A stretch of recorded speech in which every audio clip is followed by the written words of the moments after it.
हम शिव जयंती, शिवरात्रि या महाशिवरात्रि पर्व के उपलक्ष्य में आप सबका अभिनंदन करते हैं, हार्दिक बधाइयाँ देते हैं। हम जानते हैं कि इस भारत में या भारतवर्ष में सबसे पहले पुरातन काल में शिव की ही आराधना पूजा होती रही है। क्या भारत, क्या देश, क्या विदेश, जहाँ देखिए वहाँ आजकल एक्सकवेशंस में शिवलिंग निकल रहे हैं। तो भारत कितना विशाल था, इसकी पहुँच विश्व के किस कोने तक थी, अब हम जानने लगे हैं। कंबोडिया है या अन्य स्थान हैं, वहाँ पर कई शिवलिंग मिलते हैं। अब ये जो प्रतिमा का हम गायन करते हैं शिवलिंग, कई लोग इसका गलत अर्थ भी निकालते हैं, परंतु एक वैयाकरण अर्थ ये भी होता है कि जैसे आम भाषा में हम लोग स्त्रीलिंग, पुल्लिंग, नपुंसकलिंग बोलते हैं,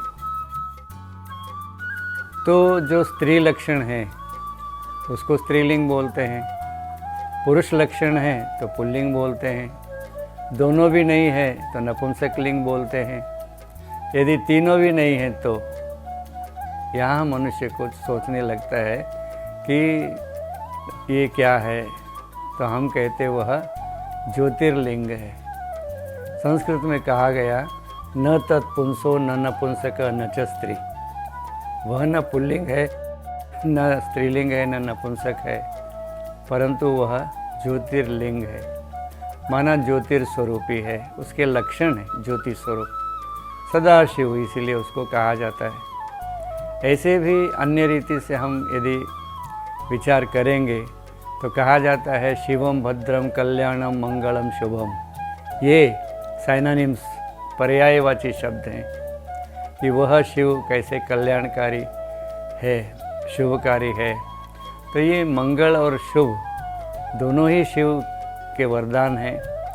तो ऐसे शिव को हम आज तक पहचान नहीं पाए और पहचान भी नहीं सकते।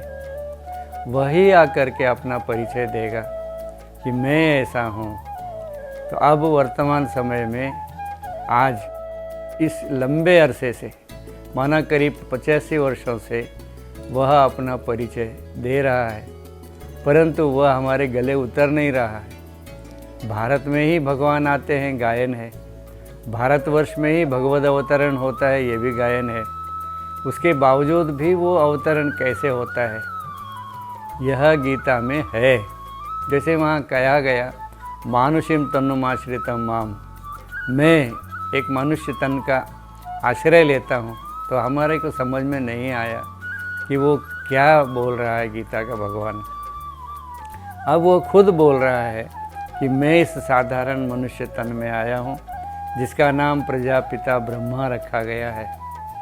तो ब्रह्मा के माध्यम से वो भगवान शिव आज अपना मंगलकारी कार्य कर रहा है। मनुष्य नहीं जानता है कि अपना मंगल किसमें है, अपना शुभ किसमें है, क्योंकि उसको शुभ का पता ही नहीं है। अब भगवान कह रहा है शुभ वह चीज़ है जिससे कि तुम शांति, आनंद, प्रेम, समृद्धि, संपत्ति और गुड हेल्थ, एक अच्छा स्वास्थ्य पा सको। तो वह मात्र संभव है ईश्वरीय चिंतन से। तभी कहा गया कि तन्मे मनः शिव संकल्पमस्तु, वह मेरा मन शिव संकल्प करने वाला होना चाहिए।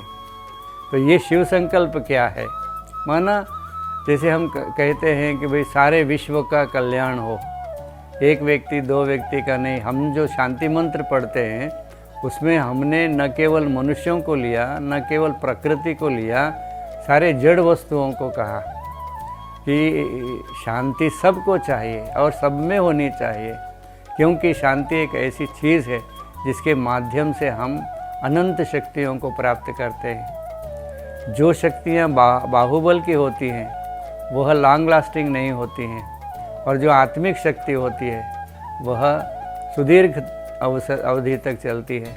इसीलिए अब वैसी शांति प्रदान करने के लिए जिसके अंदर सुख भी हो, आनंद भी हो और शांति समृद्धि भी हो, ऐसी शांति अब वो ईश्वर पिता हमको दे रहा है। उसका परिचय वही दिया और वो धीरे धीरे धीरे ये परिचय मनुष्यों के आत्मसात कर हुआ जा रहा है। आज जो बिंदु प्रमाणेन यह ईश्वरीय विश्वविद्यालय प्रारंभ हुआ ओम मंडली के रूप में, आज हम देखते हैं कि वैश्विक रूप धारण करता जा रहा है और इसके फलस्वरूप हम देख रहे हैं भारतीय सनातन धर्म की ओर विश्व मानव का रुझान दिखाई देता जा रहा है। बाबा जब कहते थे कि बच्चे सारे विश्व में झंडा लहराएगा, तो हमारी समझ में आता नहीं था आज से करीब 50 साल पहले। अब हम देख रहे हैं कि ये झंडा शिव बाबा का आज विश्व में लहरा रहा है। आत्माएं जो इसका विरोध करती थी वह अब समझने लगी हैं कि नहीं, ये जो बोल रहे हैं सत्य है। क्योंकि आप जानते हैं कि सत्य को अपने पांव जमाने में टाइम लगता है और झूठ बिल्कुल सहज रीति से प्रसारित होता है। किसी के चरित्र का हनन करना है तो एक झूठ काफ़ी है। किसी व्यक्ति को चरित्रवान बनाना है तो उसे बहुत समय लगता है, क्योंकि पॉजिटिविटी का स्प्रेड वो धीमे धीमे होता है। और यही कारण है कि आज विश्व में उस शिव पिता का परिचय पाने में लोग असमंजस महसूस करते हैं। परंतु ये श्वेत परिधानधारी ब्रह्म कुमारी बहनों का निस्वार्थ त्याग, निरभिमान या नम्रचित्त स्वभाव या वैश्विक कल्पना या विश्व कल्याण की मनोभावना जो भगवान पिता परमात्मा ने इनके अंदर कूट कूट के भरी है। हमारी दादियाँ, इनका त्याग, इनकी तपस्या, वो आज हमारे बीच में कई दादियाँ नहीं हैं, परंतु उनका त्याग तपस्या आज काम कर रहा है। हम जो भी हैं, हम यही कहते हैं कि बाबा ने जो दादियों को गढ़ा, उनकी बदौलत हम आज आनंद, शांति, सुख का अनुभव करते और अनेक आत्माओं को ये अनुभव कराते हैं। इसीलिए ऐसी शिवरात्रि माना वह ज्योति बिंदु निराकार। निराकार का तात्पर्य देह रहित है, न कि आकार रहित, जिसको नॉट हम फॉर्मलेस बट इनकॉर्पोरियल ऐसा मानते हैं। और ये सही बात है और ये इसको लॉजिक में सत्य उतारा जा सकता है, क्योंकि कोई भी चीज़ तर्कशास्त्र के अनुसार यदि सिद्ध होती है तो उसमें लाभ होता है। यह आज विश्व महसूस करेगा, ऐसा विश्वास हम सबको है। ऐसी इस शिव जयंती, शिवरात्रि, गीता जयंती के उपलक्ष्य में आप सबका हार्दिक अभिनंदन है। ओम शांति।